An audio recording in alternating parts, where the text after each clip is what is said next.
Hola oyentes de Radio Sefarad, tenemos el gusto de contar con Ricardo Ruiz de la Serna, que es abogado y especialista en temas ahora los definirás tú, pero creo que tiene que ver con justicia internacional, no sé si existe ese concepto. Existe, y de hecho es la competencia tanto de la Corte Penal Internacional como de los tribunales internacionales especiales para el enjuiciamiento de casos históricos, como es el caso de la antigua Yugoslavia, Ruanda. Claro que existe. Bueno, y tenemos un caso que se ha presentado, tengo entendido, igual solamente está por presentarse.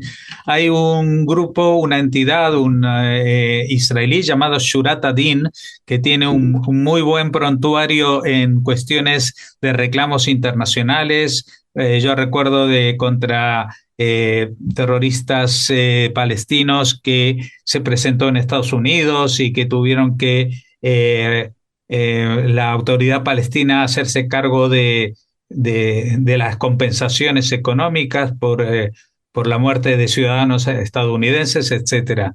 Pero ahora estamos hablando de algo que a mí me sorprende bastante, que es una demanda contra el presidente español. Explícanos a ver qué es lo que sabes tú y qué nos puedes contar. Y, a ver, la cuestión está en que existe una prohibición de exportación a Irán de determinados materiales de doble uso, por ejemplo, detonadores, cosas que se pueden utilizar en la industria civil, que se pueden utilizar también en la industria militar. Lo que sostiene no es técnicamente una denuncia ante la Corte, sino se facilita la información a la Fiscalía acerca de esas exportaciones para que se valore si son o no son constitutivas de un ilícito penal internacional.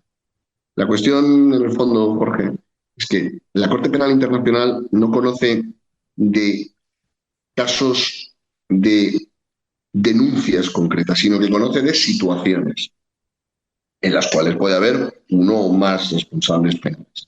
Lo que plantea Shugat-Adin en la información que le plantea a la Fiscalía de la Corte es que esa exportación de material de doble uso ha podido contribuir al esfuerzo bélico iraní y que eso puede suponer un ilícito internacional.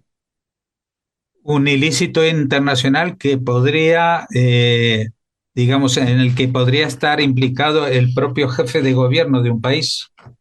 Y porque la responsabilidad penal internacional es personal. Es decir, si fuera una responsabilidad del Estado, un Estado demandaría a otro Estado ante el Tribunal Internacional de Justicia. Pero como se trata de plantear si existe o no existe una responsabilidad personal, lo que se hace es que se le dice a la Fiscalía, oiga, aquí puede haber una situación en la cual haya un responsable penal que ha contribuido al esfuerzo bélico iraní con la causación de muertes de civiles, etcétera, facilitando la exportación de material de doble uso. Para poder verificar esta situación, es simplemente con que exista esa duda o que se pueda haber verificado de alguna manera, o que todas este tipo de acciones son responsabilidad en este caso, del presidente, del máximo responsable de la política de exportación o de reglas internacionales. No sé cómo, explícanos un poco. Hay dos cuestiones ahí diferentes, mejor dicho, tres. En primer lugar, la Fiscalía abriría una primera información que es fundamentalmente hacer acopio de documentación. Se piden informes, etc. Si en efecto se considera que puede haber una situación que queda dentro de la competencia de la Corte y que puede haber un ilícito penal, se abre una investigación donde se trata de identificar ya a los posibles responsables penales. Después hay una etapa en la cual se valora si existe o no existe material probatorio suficiente para proceder contra esos posibles responsables penales y después se pasa a la fase de enjuiciamiento. Primero tiene que haber una investigación preliminar. Después hay una investigación penal. Después hay una valoración de si hay o no hay presuntos responsables penales y suficiente carga probatoria. Y después se pasa a una fase de enjuiciamiento que es un juicio. donde la prueba tiene que tener el poder de convicción para desvirtuar la presunción de inocencia. No se te escapa ni a ti ni a nadie, que esto es muy difícil. La responsabilidad penal está pensada fundamentalmente para quienes participan directamente en la causación de los hechos.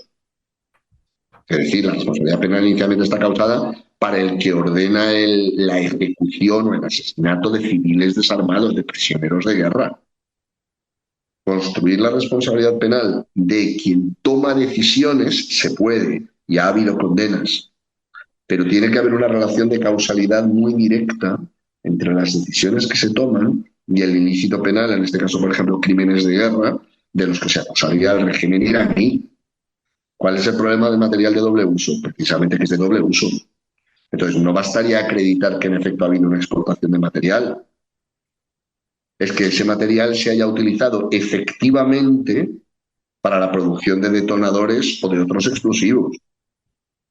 Entonces, claro, es una carga probatoria difícil. El desafío que tiene ahí Surat ad-Din es grande, porque tiene que convencer a la Fiscalía de que puede haber un ilícito penal, que la Fiscalía investigue y efectivamente vea indicios, que identifique a los posibles responsables por una relación de causalidad directa y que después se pase a una fase de enjuiciamiento.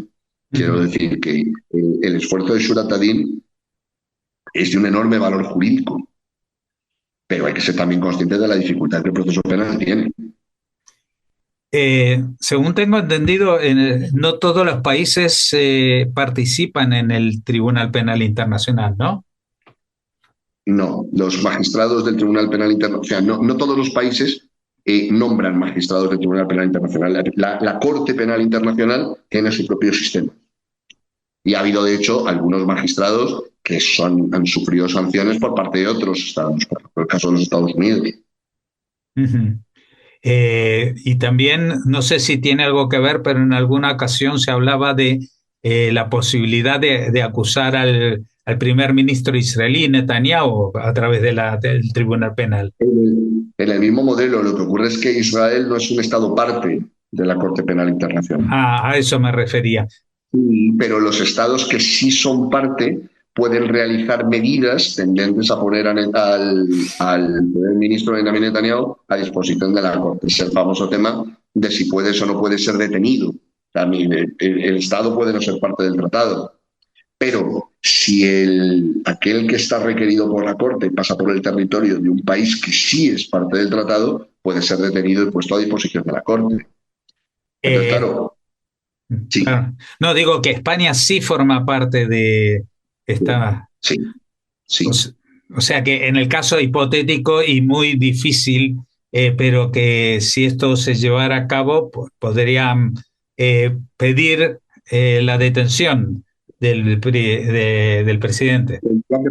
Tendría que pedirlo la Corte, se activaría una orden internacional y, llegado el caso de que el primer ministro pudiera entrar en territorio nacional, podría darse esa situación. Que después tiene, Jorge, después, ¿sabes? Los estados también tienen una capacidad de actuación.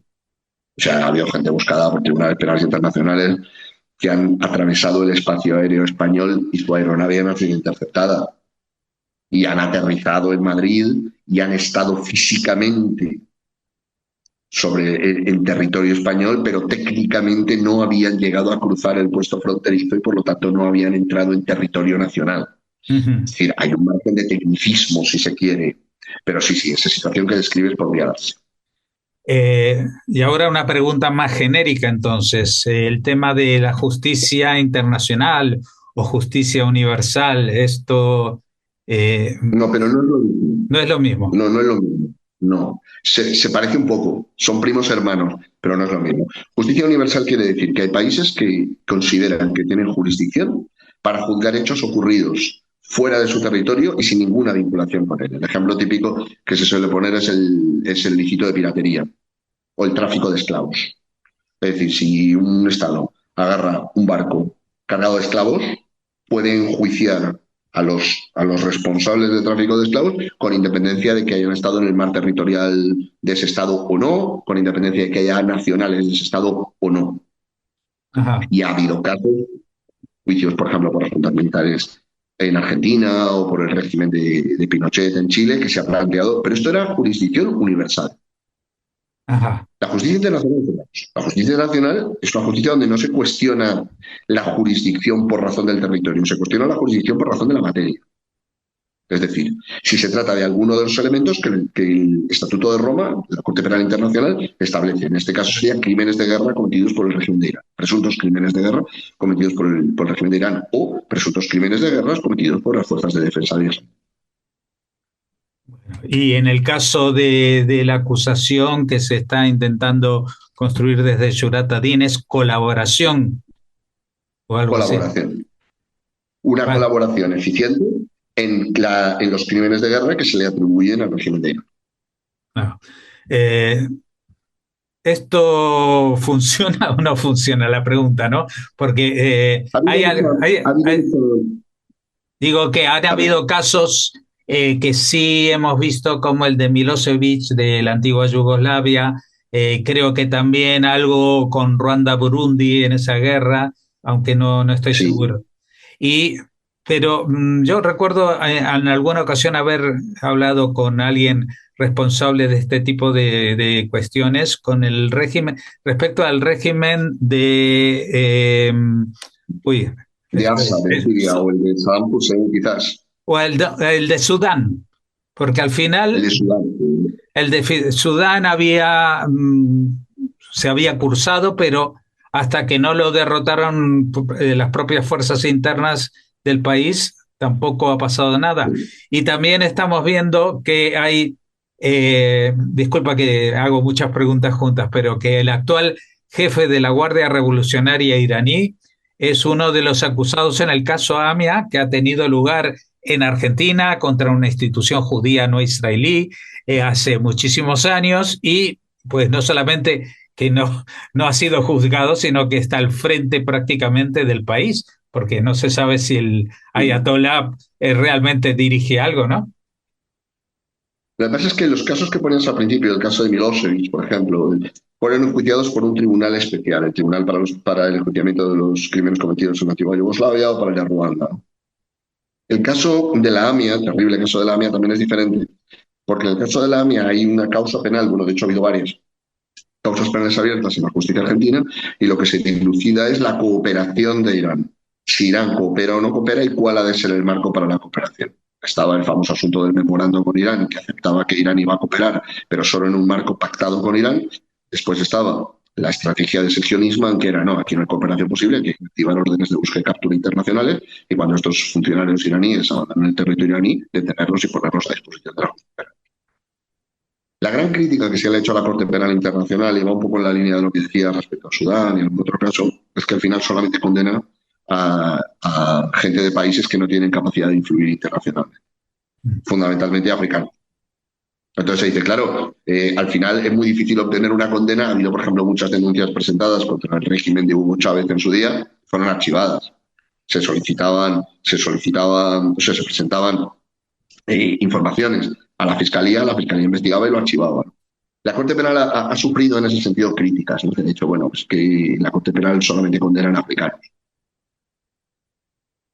Pero por lo que dices, es un poco así, ¿no? Algún europeo como Milosevic, pero en general la efectividad Muy para limitado, es muy muy limitado. limitada. Sí, sí, muy limitado. Por ejemplo. Y entonces, Llega un momento, no, llega digo un momento en el que... que esta Espera.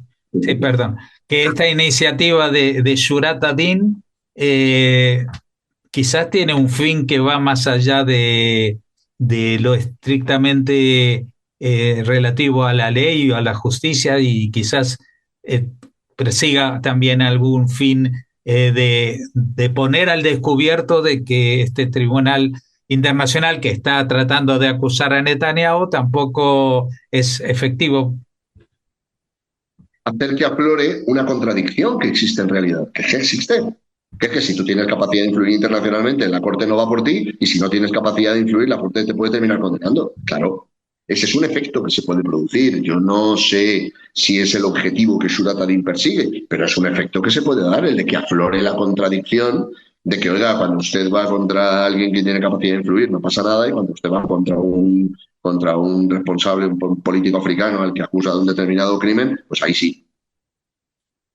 Bueno, esto de la justicia es algo muy difícil. Yo sé que tú te dedicas a eso, incluso si no me equivoco, acabas de escribir un libro sobre el genocidio armenio, ¿no? Sobre el genocidio armenio.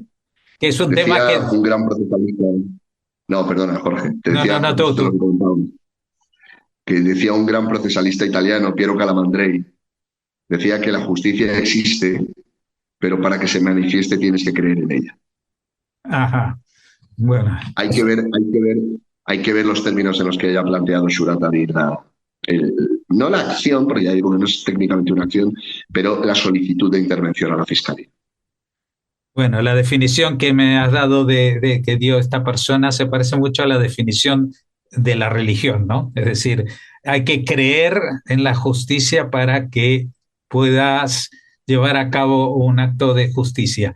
Y bueno, desgraciadamente, incluso como en el caso de los armenios, pues la justicia puede tardar muchísimos años, incluso siglos, ¿no? Y hubo casos que quedaron impunes, como en el Holocausto. Cuidado, Jorge. No todos los responsables del Holocausto fueron juzgados ni condenados. De hecho, el juicio de Nuremberg técnicamente no es por el Holocausto.